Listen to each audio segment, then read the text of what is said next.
Hi, everyone. We're going to look at a very interesting rum, the only one of its kind so far. It's unaged, it's white, it's 47%, and it is released by Velier. It's an interesting reinterpretation of a very old rum, and this is why I think I have to give you some historical background here. Now, Monaco is reasonably well known. It's a gambling joint and small principality in the south of Europe. And in the 17th century, it was a Mediterranean trading hub. And it often bought rum from Genoese sailors returning from the Caribbean.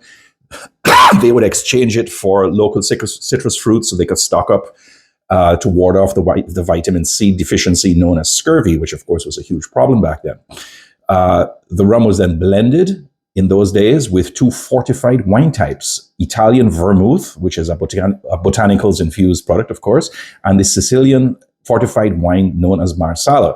And the resultant was called Mesccia, or I hope I'm pronouncing it correctly, the Mesccia or mixture.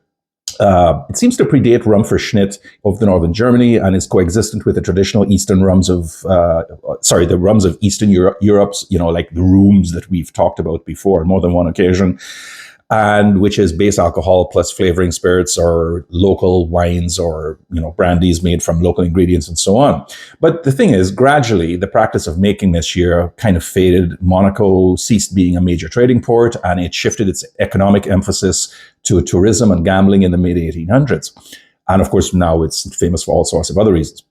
Still, Mesccia was seen as, in the Principality, if nowhere else, as something of a local institution, and it's never been entirely forgotten, even if the rest of us don't know or didn't know anything about it. But in the early 2000s, Prince Albert II of Monaco, he wanted to revive the practice. I'm not entirely sure why, perhaps to brand something local that was absolutely and uniquely identified with his principality. But the thing is, they tried getting some rums from Spain. They tried to do various experimentations, but it all failed for quality and other issues. So what he did is he consulted with Luca Gargano, who runs, of course, Velier.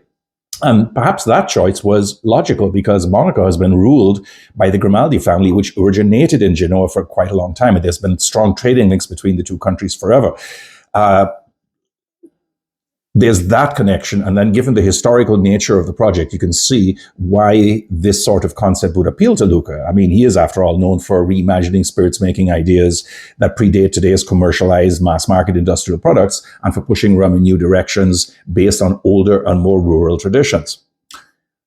Okay, so that's the background. Let's talk about the rum itself. Now, it is made it is essentially a Sajous clairin. It's made from Haitian crystalline sugar grown on Michel Sajous's place at Saint-Michel des Ateliers, and then is run through his 380-liter Müller pot still, resulting in a first-run distillate of about 22 to 34% ABV. This is then shipped to Monaco in drums, not in barrels and not in ISO containers, but drums, where it is distilled a second time to about the resultant 47% in a Kurt hybrid still at l'Orangerie Distillerie de Monaco. Now, this is apparently the only one in the Principality. It was founded in 2017 and makes mostly gin, botanicals, orange liqueurs, not really rums, not really whiskeys or anything like that, but whose master distiller, Philip Golasso, he follows artisanal production methods, which is something that, well, you can be absolutely sure would appeal to Luca himself. Knowing all of that, right, you've got to understand a couple of things. First of all, the cutting of the heads and tails is done in Monaco, which has been touted in the advertising literature as making it a product of Monaco by virtue of the creativity required and the needed skill set. That point, to my mind, is debatable, and if anything, it actually muddies the water of where a rum can truly be said to be from. Secondly, in today's highly regulated climate, to reproduce the original recipe of Mesccia cannot be done because, of course, you're mixing it with fortified wines, and immediately you are creating a problem with what pure rum actually is by EU regulations and other places as well. So what Luca did is he got around to it by aging the product in ex-Marsala wine casks, which makes a lot of sense. I'm not sure whether it's a finish or a true double aging. So far, we haven't actually got any aged products out of there. All we've got is the unaged version, which is this. And the vermouth barrels, I don't think he has any, or if he has, it hasn't been mentioned, and that's been quietly dispensed with. So, as I say, it is a unique product in and of itself. What we really have here is a clairin that has been double distilled once in Haiti, once in Monaco. And then, although we have an unaged product here, which is why it's called Mother Mesccia, There are going to be others in the future that are going to be aged versions of the same thing, just as he did with the Clarins, right? Because we have all those Clarin communals and the anciens and what have you. So we are going in this direction as well. So as I say, it's not been aged. It's called Mother Mesccia. It's 47%. It is a pot still product all the way through. Where it's from, we can debate that. But for the moment, let's just call it Clarin that has had additional processing done to it. And I think it is a very, very interesting kind of product. Let's take a look at it. All right, so smell first. Man, this thing is like a low-grade Sajous. I mean, I've been trying Sajous since about 2014, and it was the first Clarin I ever tried. It's just batshit crazy. The taste just leap out at you. It's so much pungency and aroma in there that you couldn't mistake it for anything else. It really is quite incredible. This is a bit dialed down, quite a bit more. And even though I remember the ferociousness of the first one all those years ago, much of that character has come here as well. It remains. It has the initial sense of grass, of paper, glue, wax, sawdust. You also get, after a while, some more tawny, sweet notes, sugar water, papaya, melons, cherries, coconut shavings, that kind of thing. And of course, there's a bit of a briny and olivey note to it, raw honey from the comb and so on. And it's earthy, it's sweet, it's surprisingly dry, actually, and it's really quite nice. Now, much of this also translates into the palate, where the 47% dials down the ferociousness that the Clarins love to display. You know, I mean, they do have their own vibe, don't they? And it tastes sweetish, grassy, and their initial florals and pears and guavas and so on. It remains briny, absolutely. The olives take a bit of a back seat a bit, but there's a nice pickled cabbage note to it, like kimchi. There, it would destroy. If it was stronger, it would kind of like destroy some of the delicacies that I note here. But it's really quite nice, and it is actually quite smooth. And if you wanted something lighter, easier, you know, you always got Bacardi Superior and some of the low-rent whites out there that you can work with. This one really does have character of its own. The finish is easy enough. It's a little hot, it's sweet, it's briny, and it has a last fine note of citrus, which I really quite like because it edges close. You know, it kind of like balances off everything really quite nicely. Okay, so let's evaluate this. So as a product that tries to muscle into an ever more crowded rum space, especially from the independents, I think we should regard this as something of an experimental. It doesn't really, you know, confine itself to one way or another. It's just like what it is by itself. And it's a shot across the bows to see perhaps what comes out of the aging process in the years to come, what the interest is, how much people will like it, whether, you know, people are going to talk about it the way a good marketing push will allow people to talk about Clarins and other indigenous products of that nature, and of course the impact of the barrels in the years to come. It's too early to tell where that lands. This by itself is okay.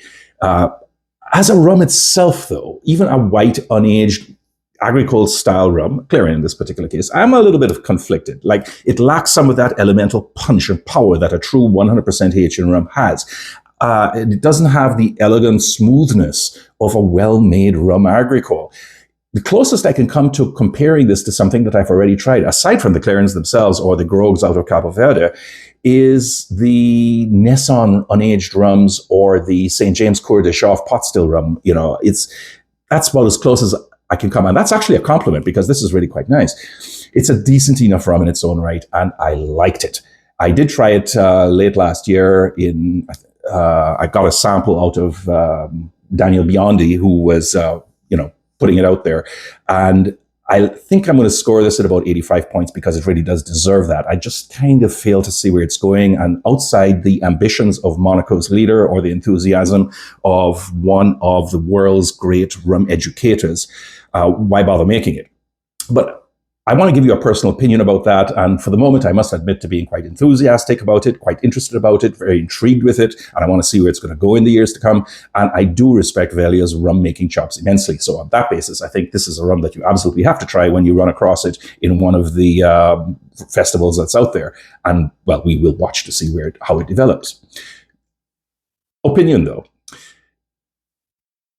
In my personal notes that I jotted down that day and listening to the backstory and trying it several times over the last little while, I commented that I just didn't get it. And this has nothing to do with the profile, which, as I say, is actually quite good. But it's more based on wondering why Velier went through all this admittedly fascinating trouble to make a rum that it is difficult to place precisely in the canon.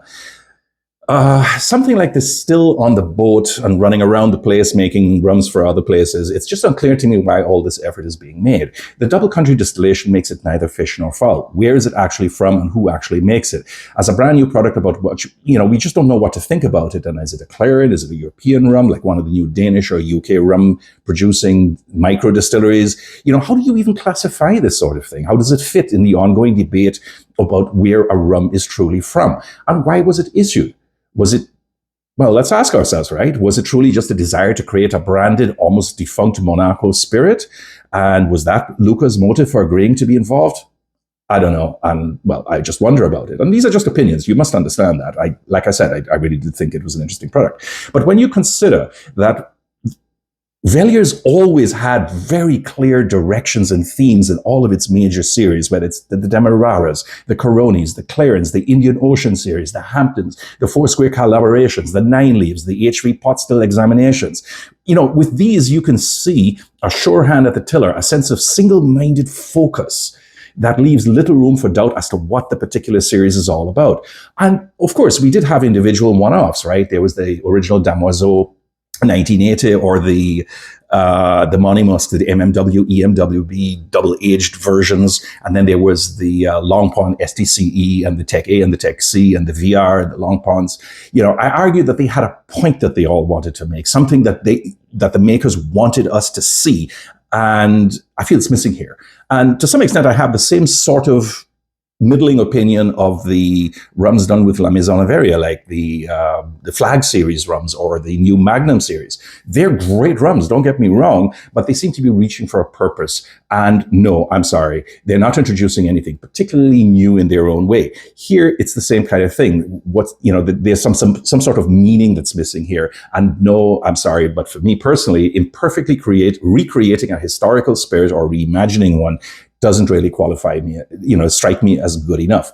However, that is just an opinion. And of course, the rum must stand or fall on its own right. And on that basis, I think it's absolutely quite an unique, interesting product that, whether it's been double aged in 2 countries or 1, whether it's going to eventually have finishes, whether it's going to, kind of like go off and create a new category all by itself, I'm just fascinated to see where this is all going to end. That's it for today for me, and I hope you enjoyed this, and let me know what you think. I'm sure there's some opinions out there because this is a new product, and it is actually quite fascinating. Take care, everybody. Bye-bye.